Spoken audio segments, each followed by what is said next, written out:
สบายดีสวัสดีพ่อแม่พี่น้องFCหมดสุขคนยินดีต้อนรับต่อสู่สองผู้น่าพอใจ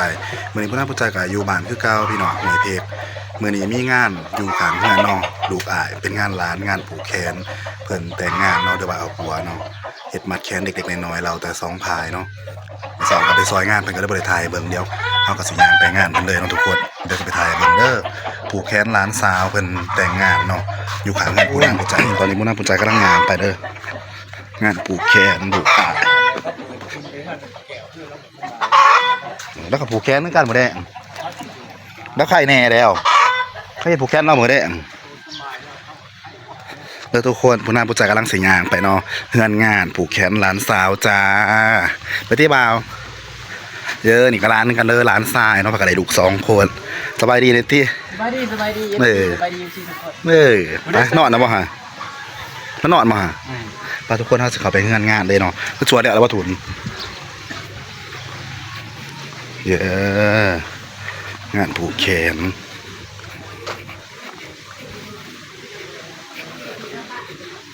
นี่กำลังผูกสวดเดี่ยวล่ะ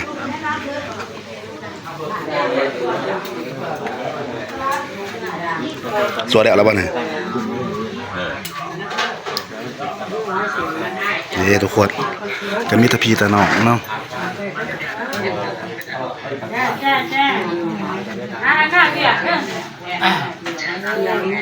มันมีแต่เงินบาทตอนนี้มันกำลังเริ่มพิธีปลูกกันนะทุกคนผู้น่าสนใจมากเพราะท่านสวดเดี๋ยวยายบานผมมา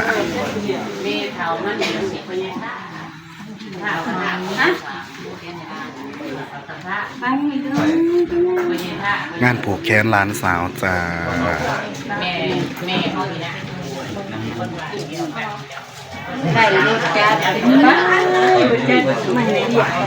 มิตรพีตะน้องเนาะเราปูอยู่ไกลสินะ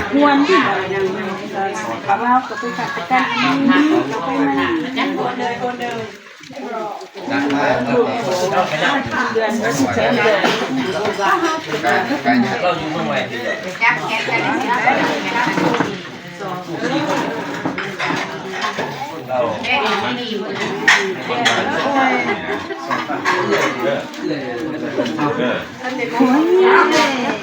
มันป้าน่ะมันหมูป้าน่ะ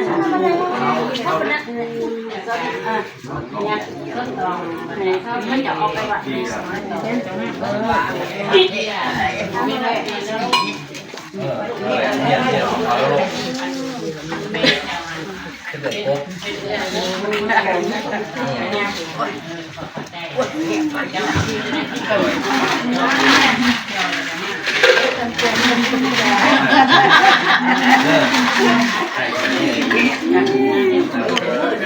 มาปูใจก็ไม่เห็ดน้ำยำใหม่เนาะทุกคนถ้าสมมติคนยำก็เด้อจักหน่อยใส่เกลือกันเลยเด้อนั่งเห็นยังหันหน้าเยอะตอนนั้นก็ได้ต้มปลาเสียดปลาหนึ่งมาหน้าเอาเนาะตะเสบเนาะ YouTube เลยไปเห็น YouTube ไปติดตามกันเด้อต้มแสบเนาะเปื่อยแล้วว่าสแม่ยำมันจะจังคนเนาะเด้พี่น้องน้ำยำสูตรปูน่าปูใจกำลังเฮ็ดไปเรียบร้อยแล้วจ้ะตอนนี้จะสมัครโคตรว้าวทุกคนน่ากินมากเลย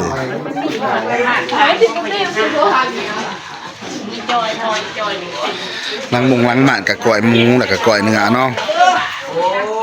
สบายดี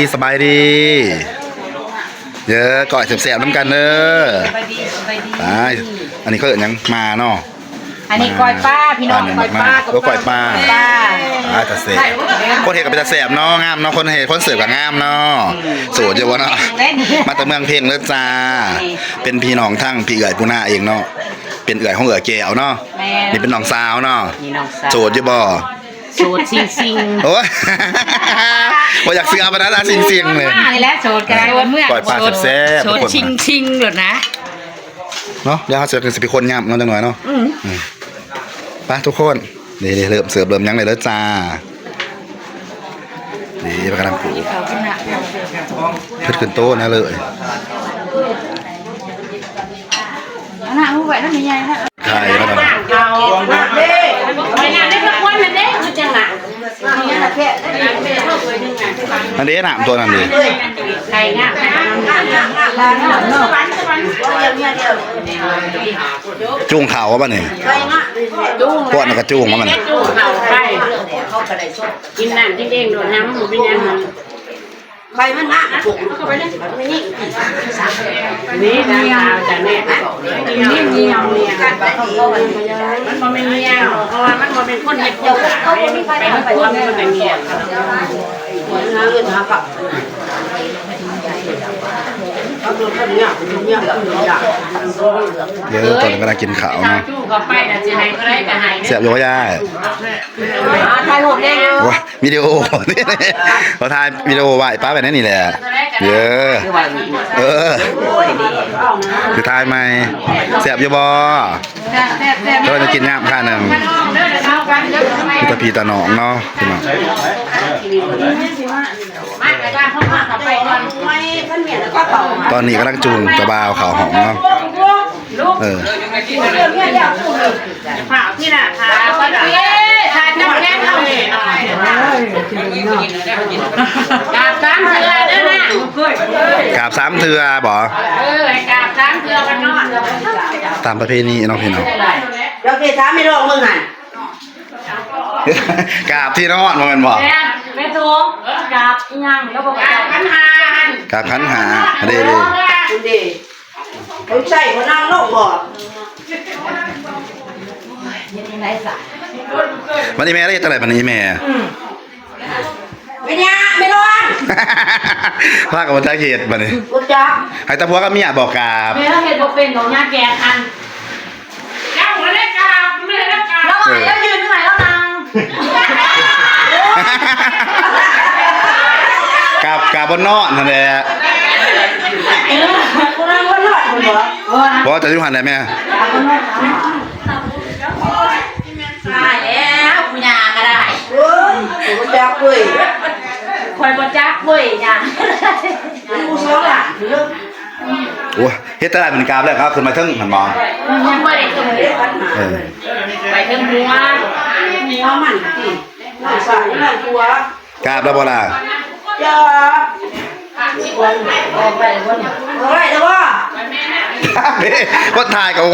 แล้วเราเป็นบ่นี่กราบแล้วก็ออกมาบ่บ่แม่ยายถามแล้วมันแปรกราบแล้วก็ออกมาบ่ เว้ย กราบแล้วก็ออกมาบ่บัดนี้ออกมามันมานั่งพักควร แค่แล้ว หายแล้ว มาทุกคนเราก็จะมาเฮ็ดยำกันเลยจ้าโอ้ตอนนี้กำลังสิมาคนยำกันจ้าว้าวสิน้ำถ่ายห้องดีเดี๋ยวหันหมดน้ำมาเลยนะจะช่วยไหมล่ะบอส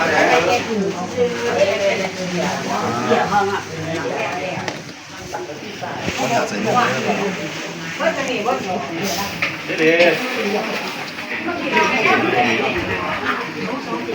จ่องมัน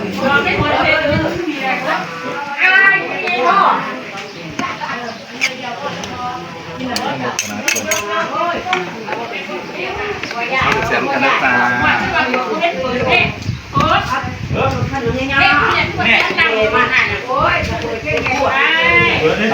ขายไปหน่อยซะเลยไปฮัทตะไคร้นะเป้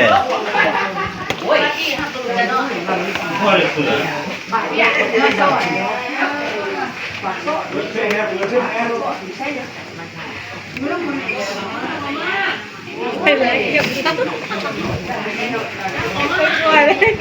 อย่ามันกลัวเลย แม่งาแม่ชอบเก็บกิน ตอนนั้นเราหลังเนาะโอเคแล้ววันตอน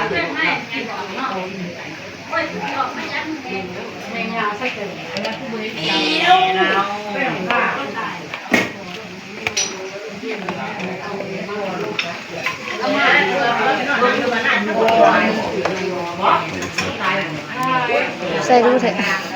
นี่หนังไม่เสร็จ โอ้มันกระเพาะนะเขาว่าเนี่ยเรืออีกว่าที่ มันตะไคร้มันเฉลี่ยแล้ว มา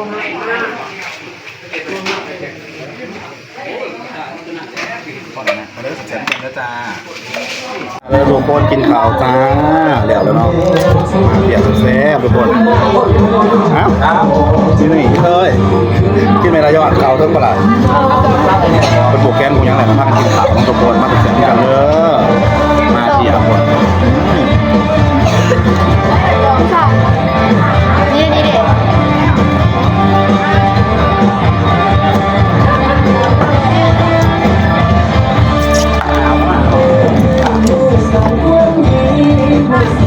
ก่อยปลากันมีก่อยสีมีปลาลูกโป่งแซ่บร้อนหวานต้อ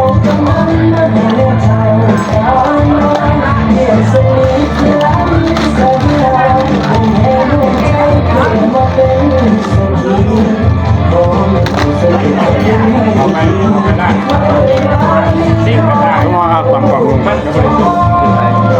เมื่อเอาครับได้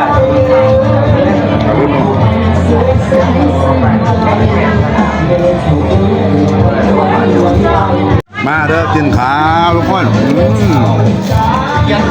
ปั่นมากต้ม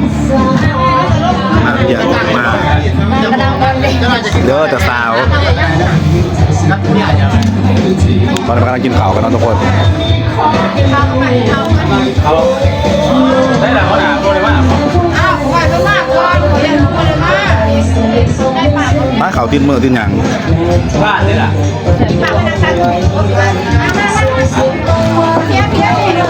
จัดว่าสาวแล้วเขามาเบื่อมาแล้วเขามีเอาตังค์ไหมเราตอนนี้ซุ้มแซวแมวโป่งกันเนาะหลังจากมันวิธีปลูกคงปลูกแคนเรียบร้อยก็พากันนั่งกินข้าวกินน้ำสวัสดีนุ้ยเอมสวยค่ะมันนี้ยุทธบอสด้วยจังไหน ยุดค่ะ ยุทธโอ้ยมันสิผ้าหล่อเมาแล้วจับพันยุทธมือหนึ่งเด็กกับซุ้มแซวเจ๊ปูสมัยนี้ตะมวนเนาะหลังจากปลูกแคนแหละก็พากันนั่งกินข้าวซุ้มแซวแมวโป่งน้อยหนึ่งเนาะทุกคน มักตรงแมวพุ่ง คุณอาบุญใจกับอ้วนคือกาไม่ตะโบหวาวเนาะโสดอยู่บ่ มีแต่เบอร์โสดค่ะ อ๋อดีสมบสาวถ้าโสดจะพาไปแดนใหม่ได้เหมือนแรกนี่เลย โอเค นะคลิปนี้กับผมมียังไงน้องพ่อแม่พี่น้องเป็นกำลังใจปูนาเลยเลิศจ้าฝากไปติดตามปูนาใน YouTube เมเดอร์2ปูนาปูใจจ้าเดี๋ยวพอกันใหม่คลิปหน้าสบายดีบ๊ายบาย